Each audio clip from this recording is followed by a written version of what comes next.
श्री शिवाय नमस्तुभ्यम दोस्तों, मेरे चैनल में आप सभी का स्वागत है। आज हम वीडियो में बात करने वाले हैं हरतालिका तीज के बारे में कि माताएं किस पूजन विधि करें जिससे उनका अखंड सौभाग्य बना रहे, वह किस प्रकार से दान करें और हरतालिका तीज किस दिन पड़ रहा है। ये सब पूरी जानकारी हम आपको इस वीडियो में देने वाले हैं, इसलिए वीडियो के अंत तक ज़रूर बने रहिएगा ताकि आपको सारी विधि और पूजन के बारे में और अखंड सौभाग्य बनाने के लिए आपको पूरी वीडियो में जानकारी प्राप्त हो। तो चलिए बात कर लेते हैं हरतालिका तीज के बारे में, जो कि भादो मास की शुक्ल पक्ष की तृतीय पे हरतालिका तीज पड़ रही है, जो कि 18 तारीख को हरतालिका तीज का व्रत माना जाएगा और रहा जाएगा। सभी माताएं अपने अखंड सौभाग्य के लिए यह व्रत को धारण करती हैं, जैसे कि माता पार्वती भगवान शंकर को प्राप्त करने के लिए इस व्रत को धारण किया था। तभी से माताएं भी अपने अखंड सौभाग्य बनाए रखने के लिए हरतालिका तीज का व्रत को धारण करती हैं और पूजन विधि करती हैं। पूजन का समय हम कैलेंडर के हिसाब से, पतरा के हिसाब से, समय के अनुसार जब तीज लगा रहता है उसी समय हमें पूजन करना होता है। इसलिए इस बात का आप अवश्य ध्यान रखें कि तीज जो है पंचांग के समय आपका 18 तारीख को जिस भी समय पूजन का समय हो, आप उस समय को अवश्य ध्यान में रखते हुए पूजन करने का सामग्री सब रख लें। पूजन सामग्री में 16 श्रृंगार करके पूजन किया जाता है और 16 श्रृंगार को भगवान शंकर माता पार्वती को समर्पित किया जाता है। इस दिन पार्थिव शिवलिंग का निर्माण करके पूजन किया जाता है। वही मार्केट में भी बनी बनाई मूर्तियां मिलती हैं, लेकिन हम सभी को अपना अखंड सौभाग्य और मनोवांछित फल प्राप्ति के लिए हमें स्वयं पार्थिव शिवलिंग का निर्माण करना चाहिए। अगर आप स्वयं पार्थिव शिवलिंग का निर्माण करके पूजन विसर्जन करते हैं, उसका कई गुना आपको फल की प्राप्ति होती है।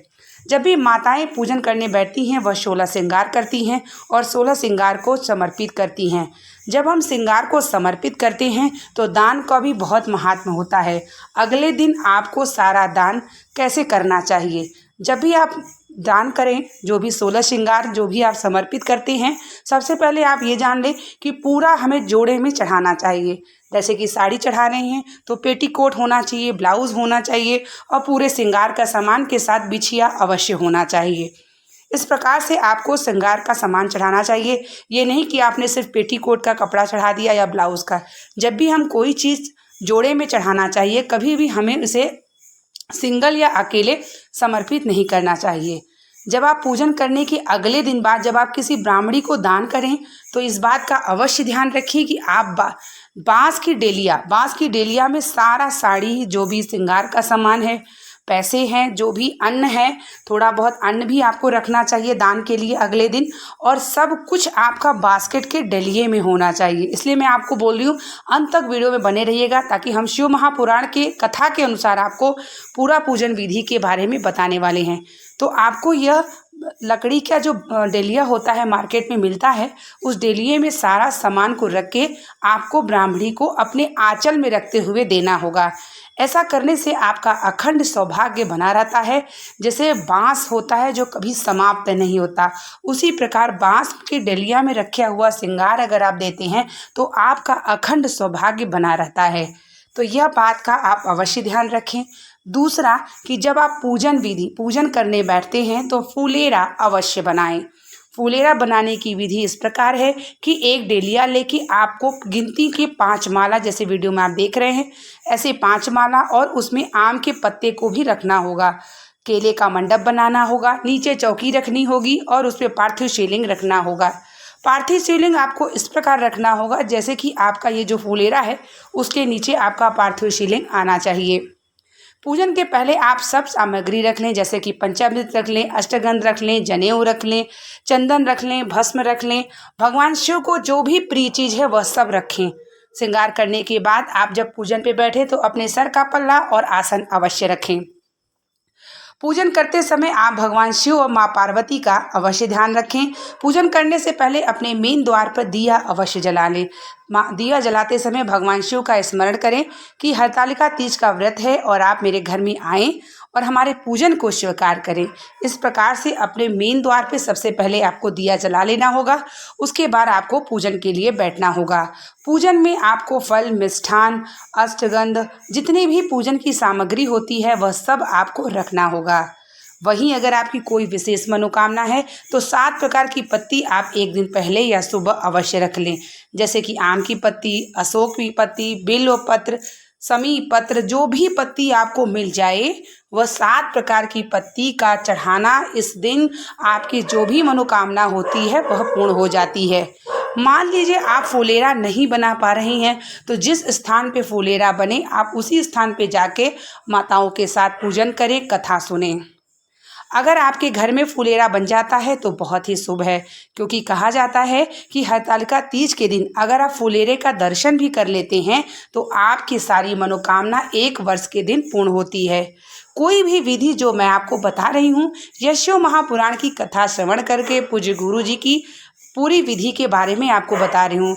मैं भी पिछले वर्ष इसी प्रकार से जो मैं आपको वीडियो में दिखा रही हूँ इसी प्रकार से पूजन किया, और जो हरतालिका तीज आ रहा है मैं उस दिन भी आपको वीडियो पूरा शूट करके जरूर शेयर करूँगी कि मैं किस प्रकार से हरतालिका तीज का पूजन करी हूँ। तो आप सभी भी इस बात का अवश्य ध्यान रखें कि अपना अखंड सौभाग्य को अगर आपको पाना है तो आप इस प्रकार से श्रृंगार का दान अवश्य करें और पूरा श्रृंगार करके आप पूजन करने बैठे। जिस दिन आप व्रत रहेंगे उस दिन आपको निराजली रहना होता है। मान लीजिए किसी की शरीर उतनी क्षमता नहीं है, वह निराजली अगर नहीं भी रह सकता तो इस दिन आपको भगवान शिव का स्मरण सुबह से लेकर रात्रि तक अवश्य करते रहना होगा, जिससे आपका जो व्रत है वह पूर्ण रूप से सफल हो। माना जाता है कि व्रत के दिन हमें ना तो किसी की निंदा करनी चाहिए, ना सुननी चाहिए, ना चुगली करनी चाहिए। आपको इस दिन सिर्फ और सिर्फ अपने महादेव का स्मरण करना चाहिए। ऐसा करने से आपका व्रत कई गुना आपको फल देता है। इसलिए हरतालिका तीज कोई सरल यह व्रत नहीं है, क्योंकि यह व्रत महिलाओं के लिए अंत तक यह व्रत है। कोई भी व्रत को आप उद्यापन कर सकते हैं, लेकिन यह व्रत एक ऐसा होता है जिसे आपको अंत तक रहना होता है। जब आपका जीवन समाप्त होता है तब तक आपको इस व्रत को धारण करना होता है। जिस भी शरीर के क्षमता के अनुसार आप व्रत को रहते हैं, हरतालिका तीज सभी को अंत तक रहना होता है। इसलिए हरतालिका तीज के दिन आपका किया गया पूजन महादेव आपके अखंड सौभाग्य की रक्षा करते हैं और आपको अखंड सौभाग्य रखते हैं।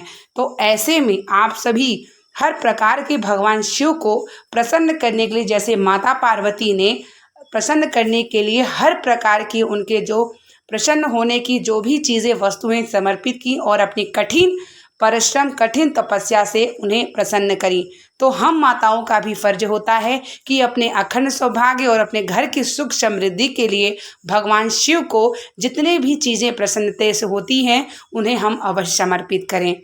पार्थिव शिवलिंग का आप सभी निर्माण करें और जो भी माता पार्वती को साड़ी समर्पित करें वह लाल रंग की होनी चाहिए। लाल रंग माता पार्वती हरी साड़ी को चढ़ाया जाता है माता को। तो ऐसे में आपको लाल रंग की साड़ी और लाल रंग की चूड़ी, लाल रंग का जो भी चीज़ें हैं समर्पित करना चाहिए।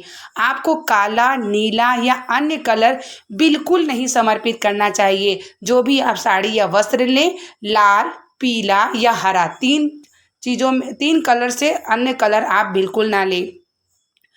सुबह उठ के ब्रह्म मुहूर्त में उठ के भगवान सूर्य को जल समर्पित करें, शिव मंदिर में जाके पूजन करें, घर में शिवलिंग है तो पूजन करें और व्रत का संकल्प लें कि आज हरतालिका तीज का मैं व्रत धारण कर रही हूँ। हे महादेव मेरे व्रत को पूर्ण करिएगा, सफल करिएगा और अगर हमारे पूजन में गलती हो क्षमा करिएगा।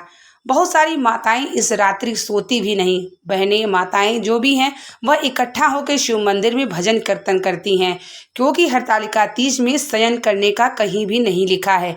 लेकिन शयन करना इसलिए ज़रूरी होता है क्योंकि स्वास्थ्य के लिए 12 बजे के बाद आपको शयन कर सकते हैं, लेकिन अगर आप रात्रि भर भगवान शिव का भजन करते हैं, कीर्तन करते हैं, भगवान शिव का संवाद के बारे में बात करते हैं तो उससे शुभ कुछ हो ही नहीं सकता। लेकिन हम सबकी शरीर अलग अलग है, क्षमता अलग अलग है, तो महादेव ये नहीं कहते कि आप कोई अपने शरीर को नुकसान दे के व्रत को धारण करें। जैसे भी स्थिति में है आप व्रत को धारण करें और सबसे पहला ये है कि भगवान शिव का ध्यान हमेशा करते रहें, अपने आराध्य देवता को हमेशा याद करते रहें। आपका व्रत पूर्ण रूप से सफल होगा। उम्मीद करते हैं कि ये वीडियो आपको पसंद आई होगी और अगर ये वीडियो पसंद आई होगी तो इसे ज़्यादा से ज़्यादा शेयर करिएगा ताकि हर माताएं इसी प्रकार की पूजन विधि को करें जिससे उनका अखंड सौभाग्य रहे। मिलते हैं नेक्स्ट वीडियो के साथ। तब तक के लिए आप लोगों को श्री शिवाय नमस्तुभ्यम। हर हर महादेव। भोलेनाथ आपका तीज व्रत सफल करें, पूर्ण करें, अखंड सौभाग्य रखें, यही कामना हम महादेव से करते हैं।